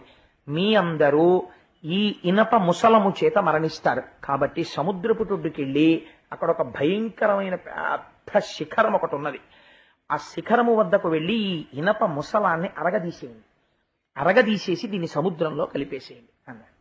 అంటే వాళ్ళు పరుగున ముసలాన్ని పట్టుకుని ఆ శిల దగ్గరికి వెళ్ళారు. వెళ్ళి అటు కొందరు ఇటు కొందరు కూర్చుని ముసలాన్ని అరగదీయడం మొదలెట్టారు, గంధపు చెక్క అరగదీసినట్టు. అది కరిగి కరిగి కరిగి కరిగి నల్లటి తెట్టు కారుతోంది. ఈ తెట్టు తీసుకెళ్లి సముద్రంలో కలిపేస్తున్నారు. అరగదీగా ఆఖరికి ఇంత ఇనప ములుకు ఒకటి మిగిలింది. ఈ ములుకు ఏం చేస్తుందిలే, దీన్ని అరగదీయకపోతే ఏమిటి అని ఆ ములుకుని సముద్రంలోకి విసిరేశారు. ఆ ములుకుని ఒక చేప మింగింది. ఒక బోయవాడు పక్షులు దొరక్క చేపలు పట్టుకోవడానికి సముద్రం దగ్గరికి వచ్చాడు. వాడి వలలో ఈ చేప పడింది. వాడి ఇంటికి వెళ్ళి చేప కోశాడు. దాని కడుపులోంచి ఇనప ముళ్ళు పడింది. ఆ ఇనప ముళ్ళు బాణానికి పెట్టుకున్నాడు. ఆ బాణంతో కృష్ణుడిని కొట్టాడు. కాబట్టి ఆ ముసలంలోంచే యాదవకుల నాశనం వచ్చింది. ఆ ఇనప ములుకుని బాణానికి తగిలించుకుని ఈ బాణంతో ఎవరిని కొట్టాలని వాడు తూణీరంలో పెట్టుకు తిరుగుతున్నాడు. ఈలోగా అవతార పరిసమాప్తి జరిగిపోతోంది, ఎదుకుల నాశనం అయిపోతుంది, మీరు తొందరగా ద్వారకా నగరాన్ని విడిచిపెట్టేయండి అని కృష్ణ పరమాత్మ చెప్పడాన్ని ఉద్ధవుడు విన్నాడు. కృష్ణ, నీతో కలిసి ఆడుకున్నాం, నీతో కలిసి పాడుకున్నాం, నీతో కలిసి అన్నం తిన్నాం, నీతో కలిసి సంతోషంగా గడిపాం, ఇలాంటి కృష్ణావతారం అయిపోతోందంటే నేను తట్టుకోలేకపోతున్నాను, నేను ఉండలేను. కాబట్టి నా మనస్సు శాంతించేటట్టు, నిరంతరము నీతో ఉండేటట్టు నాకు ఏదైనా ఉపదేశం చెయ్యి అన్నాడు. అంటే అప్పుడు కృష్ణ పరమాత్మ ఒక అద్భుతమైనటువంటి విషయాన్ని ఉద్ధవుడితో ప్రస్తావన చేస్తారు. ఇది మనందరం కూడా తెలుసుకుని జీవితంలో పాటించవలసినటువంటి తుద ప్రసంగం కృష్ణ పరమాత్మది. దీని తర్వాత ఇంక వారు మాట్లాడలేదు. అందుకని ఇది లోకాన్ని ఉద్ధరించడానికి ఉద్ధవుణ్ణి అడ్డుపెట్టి చెప్పారు. నేటికి 7వ రాత్రి కలియుగ ప్రవేశం జరుగుతుంది. 7వ రాత్రి లోపల ద్వారకా పట్టణాన్ని సముద్రం ముంచెత్తేస్తుంది. సముద్ర గర్భంలోకి ద్వారక వెళ్ళిపోతుంది. ద్వారకలో ఉన్నవారందరూ మరణిస్తారు. తదనంతరం కలియుగం ప్రవేశిస్తుంది. కలియుగం ప్రవేశించగానే మనుష్యుల యందు 2 లక్షణాలు బయలుదేరుతాయి. ఒకటి అపారమైనటువంటి కోరికలు, 2 విపరీతమైనటువంటి కోపం. ఎవ్వడూ కూడా తన తప్పు తాను తెలుసుకునే ప్రయత్నం కలియుగంలో చెయ్యడు. ప్రతి వాడికి కోపమే, ప్రతి వాడికి కోరికలే. కోరికల చేత, అపారమైనటువంటి కోపము చేత తమ ఆయుర్దాయాన్ని తాము తగ్గించేసుకుంటారు. కోపము చేతనే, అపారమైన కోరికల చేతను తిరగడం వల్ల వ్యాధులు వస్తాయి. ఇవాళ చాలా మంది డాక్టర్లు చెప్తుంటారు, మీరు ఇంత టెన్షన్డ్గా తిరగడం వల్లే బీపీ వస్తుంది మీకు అంటుంటారు. నెర్వస్ టెన్షన్స్ వస్తాయి. అప్పుడే చెప్పేశాడు కృష్ణ పరమాత్మ, వీళ్ళకి వ్యాధులు పొటమరించి వీళ్ళ ఆయుర్దాయాన్ని వీళ్ళు తగ్గించేసుకుంటారు. కలియుగంలో ఉండేటటువంటి మనుష్యులకి రాను రాను రాను రాను వేదము ప్రమాణము కాదు, యజ్ఞయాగాదులు చేయకండి, వేదము చేత ప్రోక్తమైనటువంటి భగవన్మూర్తులను పూజించకండి అని చెప్పినటువంటి మాటలు బాగా రుచిస్తాయి. రుచించి కోట్ల జన్మల అదృష్టం చేత వేదము ప్రమాణమని అంగీకరించగలిగినటువంటి స్థితిలో పుట్టిన వారు కూడా వదిలిపెట్టేసుకుంటారు. వదిలిపెట్టేసుకుని తమంత తాముగా పాషండమతములను కౌగిలించుకుని అభ్యున్నతిని విడిచిపెట్టి వేరు మార్గములలో వెళ్ళిపోతారు. అల్పాయుర్దాయంతో జీవిస్తారు. పూజలు తమ మనస్సుని సంస్కరించుకోవడానికి, ఆచారములు తమంత తాము పాటించడానికి వచ్చాయి. ఒక ఉపవాసం అనేటటువంటిది తక్కువ పదార్థాన్ని తీసుకుని శరీరాన్ని నిలబెట్టుకుని మరింత పవిత్రంగా పూజ చేసుకోవడం కోసమని ఉపవాసం అన్న ఆచారం వచ్చింది. కట్టుకున్న బట్ట చెమట వాసన కొట్టి, కట్టుకున్న బట్ట అన్ని రకాలైనటువంటి సంపర్కముతో ఉన్నదైతే దాని యొక్క స్పర్శ చేత శరీరములోనున్న మనస్సు నిలకడ పొందవని ఆరేసిన బట్ట కట్టుకో, లేకపోతే పట్టుబట్ట కట్టుకోని శాస్త్రం నిర్దేశించింది. కానీ రాను రాను రాను రాను కలియుగంలో ఏమవుతుందంటే ఆచారాన్ని విడిచిపెట్టేయడానికి ప్రజలు ఇష్టపడతారు. ఆచారం పక్కన పెట్టేసి ఆచారము లేని పూజ చెయ్యడం ఇష్టపడతారు. ఆచారం అక్కర్లేదనేటటువంటి పూజలు ఏముంటాయో వాటి యందు మక్కువ చూపిస్తారు. వాటి వలన ప్రమాదము కొని తెచ్చుకుంటున్నామని తెలుసుకోరు. అంతఃశుద్ధి ఉండదు, చిత్తశుద్ధి ఏర్పడక ఆచారము సంప్రదాయమును విడిచిపెట్టినటువంటి పూజల యందు మక్కువ చూపించి తిరగడం ప్రారంభం చేస్తారు. అయ్యో, ఈ ఆచారం పాటించడం అనేటటువంటిది మన మనస్సుని సంస్కరిస్తుంది అని తెలుసుకోవడం మానేసి ఏ పూజ చేస్తే, ఏ రూపాన్ని ఆశ్రయిస్తే ఆచారం అక్కర్లేదని ప్రచారం ఉంటుందో అటువైపుకే తొందరగా అడుగేస్తారు. కానీ దానివల్ల తాము పొందవలసినటువంటి స్థితిని పొందలేము అని తెలుసుకోలేకపోతారు. ఇవన్నీ కృష్ణ పరమాత్మ చెప్పిన మాటలన్నీ. ఇంద్రియములకు వశులైపోతారు. ఎప్పుడూ ఇంద్రియములకు బానిసలై ఇంద్రియము చెప్పిన మాటని ఎదురు తిరిగి నేను ఎందుకు అనుభవించాలని అడిగేవాడు ఉండడు. మనస్సు కంటితో అనుభవించంటే బానిస అయి తిరుగుతాడు, చెవితో వినమంటే బానిస అయి తిరుగుతాడు. ఎందుకు అలా చేస్తామని అడిగితే అధిక్షేపిస్తాడు. ముఠాలు కడతారు, సంఘాలు కడతారు, కొట్టుకుంటారు, రాజులే ప్రజల సొమ్ము దోచుకుంటారు, ప్రజలు రాజుల మీద తిరగబడతారు. ఎవడికి యోగ్యతని బట్టి గౌరవం ఉండదు, వాడి పాండిత్యమును బట్టి గౌరవం ఉండదు, వాడి భక్తిని బట్టి గౌరవం ఉండదు. ఏ రకంగా ఆర్జించాడన్నది ప్రధానం అవ్వదు కలియుగంలో, ఎంత ఆర్జించాడన్నది ప్రధానం. ఎవడికి ఐశ్వర్యం ఉందో వాడే పండితుడు, ఎవడికి ఐశ్వర్యం ఉన్నదో వాడే పెద్ద పెద్ద దేవస్థానాలకి ట్రస్టీ. వాడికి ఆచమనం చేయడం కూడా చేత కాకపోవచ్చు, కానీ వాడు ట్రస్టీగా ఉంటాడు. ఎందుకు? వాడికి ఏమొచ్చు? వాడు ఆ దేవస్థానాన్ని ఏమైనా సంస్కరించగలడా? వాడు ఏమైనా నడిపించగలడా? వాడు ఔదార్యం ఉన్నవాడా? అక్కర్లేదు. వాడు ఏమైనా పూజ చేయగలరా? పోనీ ఓ అయ్యప్ప స్వామి గుడి ట్రస్టీలా 10 భగవత్ కార్యాలు చేయించగలరా? వాళ్ళ డబ్బు తీసుకొచ్చి భక్తులకి పెట్టి మీరు డబ్బు ఇవ్వకండి పూజలు చేసుకోండి అనగలరా? అనలేరు. కానీ ఎందుకు మరి ట్రస్టీలు అవుతారు అంటే అది కలియుగం యొక్క లక్షణం. కాబట్టి పనికి మాలిన వాళ్ళు వెళ్ళి ఆలయాల నిర్వహణలో పూనుకుంటారు. పూనుకుని ఈశ్వరుని యొక్క స్వరూపాన్ని ప్రజలకి అందించడంలో భంగపాటుకి గురైపోతారు. కాబట్టి అందరూ ఎంతసేపు గుళ్ళ చుట్టూ తిరిగేవాళ్లే కానీ అసలు కలియుగంలో వెళ్ళవలసినటువంటిది భగవంతుడి పాదములను గట్టిగా పట్టుకుని తరించిపోయినటువంటి మహాపురుషులైన వాళ్ళు ఉన్నారు. ఒక రమణ మహర్షి, ఒక రామకృష్ణ పరమహంస, అటువంటి మహాపురుషులు వెళ్ళిపోవచ్చు. కానీ వాళ్ళు తిరుగాడిన ఆశ్రమాలున్నాయి. అటువంటి ఆశ్రమాలకు వెళ్ళి మన కాలు పెట్టి తొక్కాలి. కానీ ఆశ్రమాలకు వెళ్ళరు. అటువంటి ఆశ్రమాలకు వెళ్ళి కాళ్ళు పెట్టాలి. అటువంటి మహాపురుషుల యొక్క మూర్తుల్ని సేవించాలి. కానీ అక్కడికి వెళ్ళరు. వెళ్లకుండా హీనమైనటువంటి భక్తితో కోర్కెలు తీరడానికి ఎవరిని పట్టుకుంటే సులువుగా తీరుతాయి, ఇదే ప్రశ్న అడుగుతారు. ఈశ్వరుడు యందు భేదం చూస్తారు. ఈ మూర్తిని పట్టుకుంటే కోరిక తీరుతుంది, ఈ మూర్తిని పూజించాలని ఆ మూర్తికి తెలిస్తే కోపం వస్తుందేమో అంటాడు. కానీ ఒక్క మూర్తియే ఇలా ఉందని తెలుసుకోరు. ఈశ్వరుడు యందు భేదబుద్ధి గోచరిస్తుంది. కాబట్టి ఉద్ధవా, నేను నీకొక్క మాట చెప్తాను. ఈ వాక్యాన్ని నువ్వు బాగా జ్ఞాపకం పెట్టుకో. ఇదే నేను మొన్న గోవింద పట్టాభిషేకం జరుగుతుండగా నా మనసుని తొలిచేసిన వాక్యం.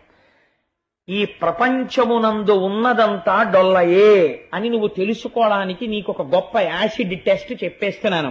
ఇంద్రియముల చేత నీకు ఏది సుఖాన్ని ఇస్తోందో అదంతా డొల్లా. అది నీ మనుష్య జన్మని పాడు చేయడానికి వచ్చిందని గుర్తుపెట్టుకో.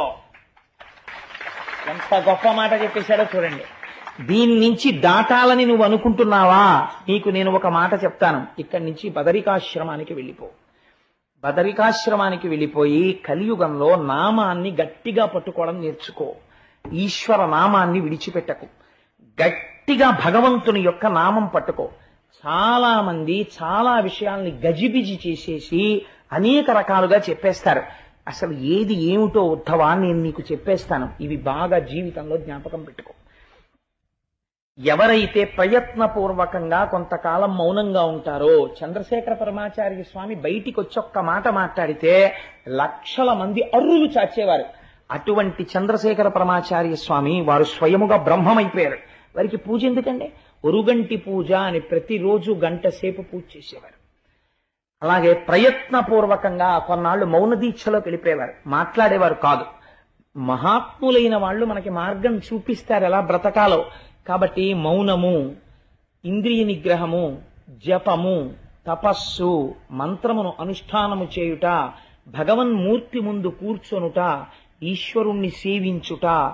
ఒక సెలవు దినం వస్తే ఎలా గడపాలని కాదు, ఒక 4 గంటలో 5 గంటలో మన ఇంట్లో కాసేపు కూర్చొని భార్య భర్త కూర్చుని ఒక స్తోత్రం చేసుకుందాం, ఇలాంటి ఆలోచనలు రావు. కానీ ఎవరు వీటిని పాటించడం మొదలు పెట్టారో వాళ్ళు మెట్లు ఎక్కడం మొదలు పెట్టేస్తారు. ఉద్ధవా జ్ఞాపకం పెట్టుకో. కాబట్టి మౌనము, జపము, తపము, నామము, పూజ ఇవి ప్రారంభించాలి. క్రమముగా దీని వలన నేనేమిస్తాను? ఇంద్రియములకు లొంగని స్థితిని ఇస్తాను. ఇంద్రియాలని బలవంతంగా తొక్కపెట్టడం వేరండి. ఎందుచేతనో తెలుసా? ఒకడు అక్కడే గోనె సంచులున్నాయి. ఆ గోనె సంచుల్ని తీస్తుంటే పాము ఇలా ఇలా వచ్చేసింది. వాడు కంగారులో ఆ పావుని దూరంగా పారేద్దామని ఇలా పట్టేసుకున్నాడు. పట్టుకోవడంలో అది కరవడానికి వీలు లేకుండా పావుని పట్టుకున్నాడు. ఇప్పుడు మీరు ఒక మాట చెప్పండి. నాకు ఇలాంటి యథార్థమైన సంఘటన ఒకటి తెలుసు, అందుకే దీన్ని ప్రయోగించాను నేను. ఈ చేత్తో పావుని పట్టుకున్నవాడు పావుని గెలిచాడా? అనుకోకుండా పావుని పట్టుకున్నాడు. పావుని పట్టుకున్నాడు. నేను మృత్యువుని గెలిచాను, పావుని గెలిచానని వాడు అనగలడా? అనలేడు. పావు తోక కింద తిరుగుతుంటుంది ఊపుతూ. వాడికి ఇప్పుడు ఈ పట్టుకున్న పావుని ఎలా విసిరేయాలో తెలియదు. ఎటు విసిరితే ఇది మళ్ళీ వస్తుందో ఏమిటో అసలు అంత ఆలోచన కూడా ఉండదు. భయపడిపోయి గజ గజ గజ గజ వణికిపోతుంటాడు. వాడు జయించాడా పావుని? పాము చేత వీడు జయింపబడచ్చా? చెప్పలేదు. ఇంద్రియాల్ని బలవంతంగా అణిచిపెట్టిన వాడి స్థితి అంటే. అందుకే ఇంద్రియానికి కావలసిన సుఖం వేదం ఏం చెప్పిందో ఆ సుఖమునివ్వాలి. అందుకే ఆశ్రమములన్నిటిలో నేను ఏ ఆశ్రమమునయ్యున్నానో తెలుసా? నేను గృహస్థాశ్రమమయ్యున్నాను అని చెప్పాడు కృష్ణుడు. ఎందుచేత? ధర్మబద్ధమైపోయింది సుఖమంతా. ఈ ఇంద్రియములు ఏ సుఖాన్ని పొందవచ్చో ఆ సుఖమును నువ్వు హాయిగా వేదము చెప్పిన సుఖాల్ని అనుభవించవచ్చు. వేదము ఎలా చెప్పిందో అలా అనుభవించవచ్చు. అనుభవించి ఇది సుఖము కాదు, ఇది సుఖంలా కనపడుతోంది అంతే అని సత్యాన్ని తెలుసుకోగలవు. కాబట్టి ఇప్పుడు నీ ఇంద్రియములకు లౌల్యం ఉండదు. ఇంద్రియాల్ని గెలవడం అంటే ఏమిటో తెలుసా అండి?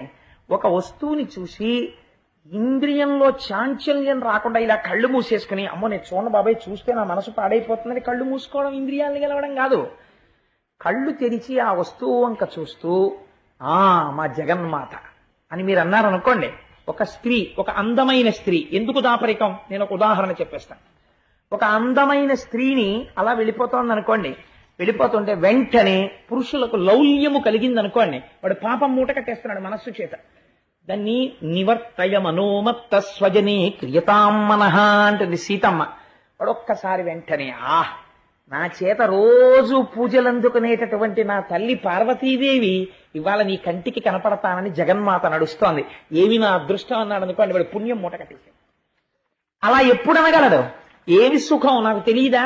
ఎందుకు వచ్చిన చూపు? దిక్కుమాలిన చూపు. నేను మా జగన్మాతని చూస్తానన్నాడు అనుకోండి, వాడు తరించిపోయాడు. కాబట్టి సుఖము సుఖము కాదని తెలుసుకోవడానికి ఆశ్రయనీయము గృహస్థాశ్రమము. అందుచేత అటువంటి గృహస్థాశ్రమమునందుండి ఇంద్రియములకు లొంగనటువంటి స్థితికి ఒకడు ఎదుగుతున్నాడు. అలా ఎదిగిన వాడెవడున్నాడో వాడు శమమును పొంది ఉన్నాడు. దాన్ని శమం అంటారు ఉద్ధవ.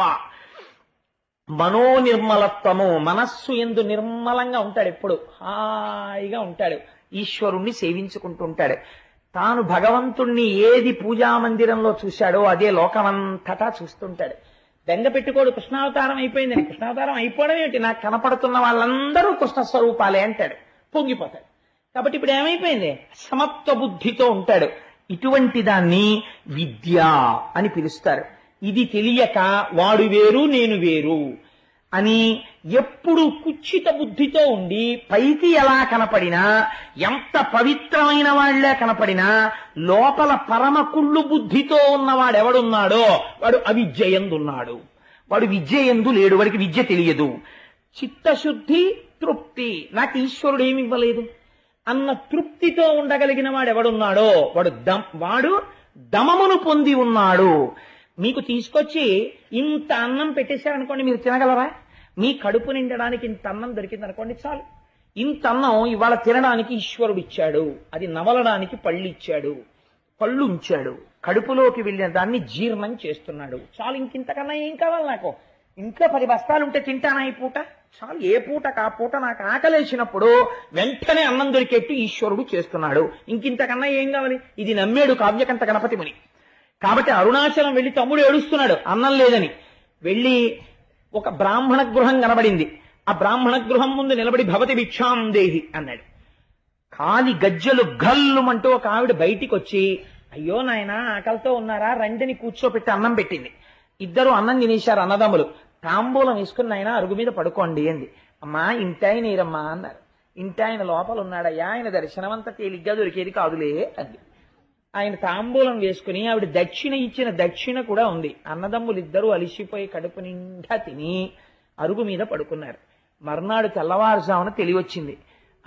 తల్లి నిన్న రాత్రి ఆకలితో ఉన్నప్పుడు అన్నం పెట్టింది, ఆ అమ్మకు నమస్కారం అనుకుని చూశాడు. అది గణపతి గుడి యొక్క అరుగు. ఎక్కడి నుంచి వచ్చింది ఇల్లు? నమ్ముకున్న వాడికి నమ్ముకున్నంత. నీకు ఆకలేసినప్పుడు అన్నం పెట్టడానికి జగదంబ నీ వెంట తిరిగితే నీకు ఇంకే ఐశ్వర్యం కావాలి? నువ్వు నమ్ముకుని అమ్మని ఇక్కడ సుప్రతిష్ఠితం చేసుకుంటే నీకు ఇంకింతకన్నా ఏ ఐశ్వర్యం కావాలి? సమస్త జగదాధారుడు నావాడై ఉన్నాడు అన్న తృప్తి కలిగి ఉండడం దమం. ఎవడు ఈశ్వరుడు యందు భక్తితో ఉండి నియమపాలనం చేస్తాడో అది నిజమైన సుఖం. ఎవడు ఈ శరీరంతో అన్ని అనుభవిద్దామని దాచేసుకుంటాడో, ఈ శరీరం ఉండిపోతుందని నమ్ముకుంటాడో అదే దుఃఖం. కాబట్టి ఎవడు గుణములకు సాక్షిగా ఉండడాన్ని నేర్చుకుంటున్నాడో, ఆ కోపం ఎందుకు వచ్చింది? ఎవరి కోపం ఎక్కడి నుంచి వచ్చింది? ఒకనాడు ప్రశాంతంగా ఉన్నాడు. ఈ ప్రశాంతత ఎవరు నిద్రపోయారు? ఎవరు లేచారు? నిద్రపోయినప్పుడు ఎవరున్నారు? మరి లేచినప్పుడు ఎవరున్నారు? నిద్రలో లేనిది లేచినప్పుడు ఎక్కడి నుంచి వచ్చింది? లేచినప్పుడు ఉన్నది నిద్రలో ఏమైపోయింది అని తనలో తను ఎవరు విచారణ చేసుకుని జాగృత స్వప్న సుషుప్తి అనబడే 3 అవస్థలకి సాక్షిగా ఉంటున్నాడో వాడే ఈశ్వరుడై నాదో ఏకమైపోతున్నాడు. కాబట్టి ఇది తెలుసుకోవడానికి ప్రయత్నము చేయని వాడు చిల్లున్న మట్టి కుండలో నీళ్లు పోసుకుని రాత్రి తాగుదాం అనుకున్న పిచ్చివాడు. ఆయుక్షీణం అయిపోతుంది వాడికి, కన్నంలో నీళ్లు కారిపోతున్నాయి, ఇంకా ఎప్పుడో ఏదో తెలుసుకుందాం అనుకుంటాడు. అవకాశం వచ్చినప్పుడు తొందరగా తెలుసుకుని దాన్ని తీసుకొచ్చి ఆచరణలో పెట్టుకోలేనటువంటి మూఢుడు వాడు. చిల్లుకుండ యందు నీరు పోసుకుని రాత్రి తాగుదాం అనుకున్న మౌఢ్యం ఉన్నవాడు. కాబట్టి ఇవి అన్ని బాగా నిలబడడానికి ఉత్తమా ముందు నువ్వు ఒక ప్రయత్నాన్ని ప్రారంభించు. ఏం చేస్తావు? కంచుతో కాని, సీసంతో కాని, వెండితో కాని, బంగారంతో కాని నా మూర్తిని చేసి ఇంట పెట్టుకో. ఇందుచేత సాత్వికమైన మూర్తిని తీసుకొచ్చి ఇంట్లో పెట్టి పువ్వులు వేయడం మొదలు పెడితే ఆ మూర్తి ఏం చేస్తుందో తెలుసా? మొదట్లో నువ్వు పెట్టింది అది తింటోంది అనుకుంటావు, నైవేద్యం పెట్టి నువ్వు వేసిన పువ్వులు అది పుచ్చుకుంటోంది అనుకుంటావు. అది క్రమంగా ఏం చేస్తుందో తెలుసా? నీ అహంకారాన్ని తినేయడం మొదలు పెడుతుంది. మొదలుపెట్టి క్రమక్రమంగా దాని మీద ఆధారపడతావు. నాదే ఉందయ్యా, నువ్వు కూడా ఆశీర్వచనం చేస్తేనే ఈ పని అవుతుందంటావు. క్రమక్రమంగా అసలు నేను అన్న పదార్థం ఇక్కడే ఉంది, అదే ఇక్కడున్నది అంటాడు. విగ్రహారాధనాన్ని చేతకాని వాళ్ళై మన వాళ్ళు పెట్టలేదండి. మనస్సు తొందరగా నిలబడడానికి ఏదో ఒక ఆలంబనం దొరకాలి కాబట్టి ఒక మూర్తిని పెట్టాడు. ఒక మూర్తిని పెడితే మనస్సు లగ్నం అవుతుంది. తర్వాత ఏం చేస్తాడు? అక్కడున్న మూర్తే ఇక్కడొక జ్ఞానం ఇస్తాడు. ఏమిటా జ్ఞానం? ఓరి పిచ్చాడా, నీ పూజా మందిరంలో ఇలా పాలసముద్రంలో పడుకున్నట్టుగా నన్ను పెట్టుకుని పూజ చేస్తున్నావే, అలా ప్రతి జీవి గుండెల్లో నేను ఇలా పడుకునున్నాను. నేను ఇప్పుడు ఎక్కడ లేను, అంతటా నేనే అయి ఉన్నాను. అంతర్బహిష్య తత్సర్వం వ్యాప్య నారాయణ స్థిత. ఎక్కడ చూసినా ఇలా పాలసముద్రంలో పడుకున్న నారాయణుడే సభాస్వరూపముగా సదాశివుడు నిండిపోయి కనపడుతున్నాడు. ఈశ్వర దర్శనము విరాట్ రూప దర్శనముగా సహస్రశీర్షా పురుష అనేక రూపాలతో దర్శనమవుతున్నాడు అని ధ్యానమునందు గోచరమవుతుంటే ఆనందమును పొందుతూ అంతటా ఈశ్వరుణ్ణి చూస్తుండగా ఒకనాడు వాడిలో ఉన్నటువంటి ప్రాణవాయువు ఉత్క్రమణమును పొందుతోంది. వాడు నన్నే చూస్తూ వెళ్ళిపోయాడు కాబట్టి నాయందే చేరిపోతున్నాడు. కాబట్టి ఉద్ధవా, నువ్వు ఈ పని ప్రారంభించు, బదరికాశ్రమాన్ని చేరిపో, వచ్చేస్తోంది కలియుగం అన్నాడు. అంటే ఉద్ధవుడు బయలుదేరి బదరికాశ్రమానికి వెళ్ళిపోయాడు. పరమాత్మ ముందు బలరాముడు నడుస్తున్నారు. బలరాముడు నడుస్తూ శరీరాన్ని వదిలిపెట్టేసి తన చైతన్యాన్ని అనంతుడిలోకి కలిపేశాడు. బలరాముడి శరీరం నేల మీద పడిపోయింది. తదనంతరము కృష్ణ పరమాత్మ ఒక పొద చాటుకు వెళ్లి నేల మీద పడుకుని మోకాలు మీద 2వ కాలు పెట్టి ఆ పాదాన్ని ఇలా కదుపుతూ పడుకున్నారు. దూరం నుంచి ఇంతకు పూర్వం చాప కడుపులోంచి ఇనప ముళ్ళు తీసి బాణమునకు పెట్టుకున్న బోయవాడు ఆ పొదల్లోంచి చూశాడు. అది జింక యొక్క చెవి ఇలా కదులుతున్నట్టు కనపడింది. ఈ జింక చెవి మీదకు బాణం వేస్తే తలలోకి గుచ్చుకుంటుంది అనుకుని ఈ ఇనప ముళ్ళు తగిలించినటువంటి బాణము అదే యాదవకుల నాశనం కోసం వచ్చిన ముసలపు ముక్క. ఆ బాణాన్ని కృష్ణ పరమాత్మ యొక్క కాలి మీద ప్రయోగించాడు. ఏ శ్రీపాదములు గోపాల బాలురు నరణించాయో, ఈ లోకాన్నంతటినీ పవిత్రం చేశాయో, స్వామి పాదచిహ్నములు ఈ నేల మీద మోపాడో, ఏ మహానుభావుడు కురుక్షేత్రంలో అర్జునుడు రథం మీద కూర్చుని గీతాపదేశం చేశాడో, ఏ పాదములను నమ్మి అర్జునుడు ధన్యుడైపోయాడో, ఏ పాదములను పట్టుకుని కొన్ని కోట్ల మంది మోక్షాన్ని పొందారో, ఆర్తితో పిలిచిన వాళ్ళ దగ్గరికి పరిగెత్తి ఏ శ్రీపాదములు దర్శనమిచ్చాయో అటువంటి బొటనవేలి దగ్గర ఆ బాణము వెళ్లి గుచ్చుకుంది. హా నడిచారు కృష్ణ పరమాత్మ. బోయవాడు అయ్యో మనుష్యుణ్ణి కొట్టానని పరిగెత్తాడు. కృష్ణ పరమాత్మ పడుకునున్నారు. రక్తం ధారల కింద కారిపోతుంది.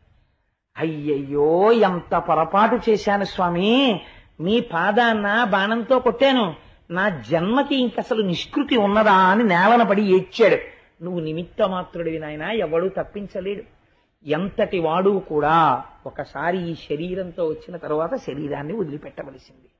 నేను కూడా పెద్దల యొక్క వాక్కులు పాటించాను, అందుకని బాణం కాలికి తగిలితే విడిచిపెడుతున్నాను. లేకపోతే పరీక్షిత్ అమ్మ కడుపులో ఉండగా శుకుడు అంటాడు, నువ్వు ఏ అమ్మ కడుపులో ఉండగా బ్రహ్మశిరోనామకాస్త్రం వస్తే మీ అమ్మ కడుపులోకొచ్చి నిన్ను రక్షించాడో వాడి కాలి పొటన వేలికి బాణం తగిలితే వాడు ప్రాణం వదులుతాడా? తన్ని తాను రక్షించుకోలేడు, వాడు నిర్ణయించుకున్నాడు అలా బాణపు దెబ్బ తిని వదులుతానని ఒకరి మాట నిలబెట్టడానికి. ఇప్పుడు నేను అందులోకి వెళ్ళను, మళ్ళీ ఆ భారతం అందులో పెడితే అదో పెద్ద కథ అయిపోతుంది. కాబట్టి ఆ బాణపు దెబ్బ చేత కృష్ణ పరమాత్మ శరీరమును వదిలిపెట్టేస్తున్నారు. పరుగు పరుగున దారుకుడు వచ్చాడు, ఏమిటి స్వామి పరిస్థితి, మీరిలా పడిపోవడమా, కృష్ణుడు శరీరం వదిలిపెట్టడమా అని. లేదు, అవతారం పరిసమాప్తం అయిపోతోంది, ఈ గుర్రములు రథము అన్ని అదృశ్యమైపోతాయి. ఇప్పుడు యాదవులందరూ కొద్ది క్షణాల్లో మరణించబోతున్నారని చెప్పారు. అకారణంగా ఆడుకుంటున్న యాదవుల మధ్యలో మీరు మేము 2 పక్షాలు వేసుకుని యుద్ధం చేసుకుందాం అన్నారు. యుద్ధం చేసుకోవడం మొదలు పెట్టారు. ఒక్కొక్కళ్ళ శరీరంలో ఉన్నటువంటి శరీరాన్ని నువ్వు ముక్కలంతా ఖండించేసుకున్నారు, అలా కొట్టేసుకున్నారు. చిట్ట చివరన మిగిలినటువంటి వాళ్ళు వీళ్లే అరగదీసినటువంటి ఇనప రోకలిలోంచి పుట్టిన చెట్టు కలిపినప్పుడు పుట్టిన రెల్లు దుబ్బులు కోసి తెచ్చారు. రెల్లు దుబ్బులతో కొట్టుకుని ప్రాణాలు వదిలేశారు. యాదవ కుల నాశనం అయిపోయింది. బలరాముడి భార్యలు కృష్ణుడి భార్యలు చాలా మంది ఆ శరీరాల్ని పట్టుకుని చితులలోకి ప్రవేశించారు. మిగిలిన వాళ్ళు ఎవరో కొద్ది మంది ఉంటే ఇంద్రప్రస్థానికి అర్జునుడు తీసుకెడదామని గాంధీవం పట్టుకుని తీసుకెడుతున్నాడు. ప్రథమ స్కందంలో ఏడుస్తాడు, ఆ సఖుండు వెళ్ళిపోయాడు, ఇప్పుడు భూమి మీద లేడని. చిత్రం ఏమిటంటే కృష్ణ పరమాత్మ అవతారం చాలించగానే 10 మంది గోపబాలుర చేతిలో గాంధీవం ఉన్న అర్జునుడు ఓడిపోయాడు. ఆఖరి అప్పుడు వచ్చి ధర్మరాజుకి చెప్తాడు, గాంధీవం ఉంది, పాశుపతాస్త్రం ఉంది, గెలిచాననుకున్నాను. ఆ మహానుభావుడు అన్ని అస్త్రాలకి అస్త్రం, వాడి సారథ్యం వల్ల గెలిచాను అనుకోలేదన్నయ్యా, వెళ్ళిపోయాడు నా సఖుడు, నేను జీవన్మాత్రుడని అన్నాడు. ధర్మరాజు గారు అన్నారు, ఇంకా మనం వద్దురా, అటువంటి మహానుభావుడు వెళ్ళిపోయిన తర్వాత మనం వద్ది భూమండలం మీద వెళ్ళిపోదామని పిచ్చివాళ్ల జుట్టు విరబోసుకుని ఆ ఆభరణాలన్నీ తీసి పక్కన పెట్టేసి ఉత్తరాభిముఖంగా వెళ్ళిపోయి పాండవులు, ద్రౌపది, కుంతి అందరూ శరీరాలు వదిలిపెట్టారు. కలియుగం ప్రవేశించింది. కానీ కృష్ణ పరమాత్మ ఉద్ధవుడితో ఒక్క మాట చెప్పారు, ఎవ్వరికీ భయం లేదు. ఎవరు ఈ భాగవత కథ వింటున్నారో వాళ్ళందరికీ కూడా చెవులలోంచి అమృతమును పానము చేసినట్టే, వారందరూ నన్నే చెందుతారు, నేను అభయం ఇస్తున్నాను. కాబట్టి వారు కన్ను మూసినప్పుడు, వారు కన్ను తెరిచినప్పుడు నా దర్శనమే అగుట కొరకు పోతన గారు మనకు ఒక గొప్ప భిక్ష పెట్టారు. వ్యాసుడు సంస్కృతంలో ఇచ్చిన శ్లోకాన్ని యథాతథంగా తెలుగులోకి అనువాదం చేశారు. అది జీవనాడి భాగవతానికి. ఇది మనం అడగాలి కృష్ణుణ్ణి, కృష్ణ నీ కథ విన్నాం, మాకు నువ్వేమివ్వాలో తెలుసా, మా కన్ను తెరిచినప్పుడు నువ్వే కనపడాలి, మా కన్ను మూత పడిపోయినప్పుడు నిన్ను చూస్తూనే మూత పడిపోవాలి అని. భాగవతం ప్రసంగాలు పూర్తవుతున్నప్పుడు ఎవరు అడుగుతారో వారందరికీ కృష్ణానుగ్రహము కలుగుతుంది. నిలబడి చదవడం, నిలబడి వినడం తప్పు. కాబట్టి కూర్చుని వినాలి, కూర్చుని చదవాలి. కాబట్టి నేను ఇప్పుడు చెప్తాను ఆ పద్యాన్ని. సభలో ఉన్న వారందరూ భాగవత శ్రవణ ఫలితమును కోరుకున్న వారైతే చక్కగా ఆ పద్యాన్ని చెప్పండి. మనుష్య జన్మకి ఇంతకన్నా ప్రయోజనం ఏమిటి? ఈ పద్యాన్ని చెప్పుకుని చక్కగా రేపటి రోజున మహాభాగవత దర్శనము చెయ్యండి అని చెప్పాడు కృష్ణ పరమాత్మ. రేపు మన కోసమని సత్యదండాన్ని చేతిలో పట్టుకుని, కమండలం పట్టుకుని స్వరూపానందేంద్ర సరస్వతి స్వామి వారు అలా బయలుదేరి కాలినడకన రావడానికి ఒప్పుకున్నారు మహానుభావుడు వ్యాందిగి. అక్కడి నుంచి నడుస్తూ అందరికీ కనపడేటట్టుగా నారాయణ నారాయణ నారాయణ నామపురస్సరంగా ఆశీర్వచనం చేస్తూ వారి వేదిక మీదకొచ్చి వారు రేపటి సాయంకాలం శ్రీచక్రార్చన చేస్తారు. అంతటి మహోత్కృష్టమైన ఘట్టాన్ని రేపు మనం తిలకించి శ్రీచక్ర తీర్థాన్ని తీసుకుని పవిత్రులమైపోదాం. ఇప్పుడు మీ అందరూ కూడా కృష్ణ నీ అనుగ్రహం మాకు కావాలి అని అపేక్షింపబడినటువంటి ఈ పద్యాన్ని చెప్పండి. నేను చిన్న చిన్న పదములుగా చెప్తాను, చక్కగా చెప్పండి. ఏకకంఠంతో గట్టిగా ఆ గురువాయూరప్పకి వినపడేటట్టుగా స్వామి కోరిక నువ్వు తీరాలి మాకు అని చెప్పండి స్వామికి.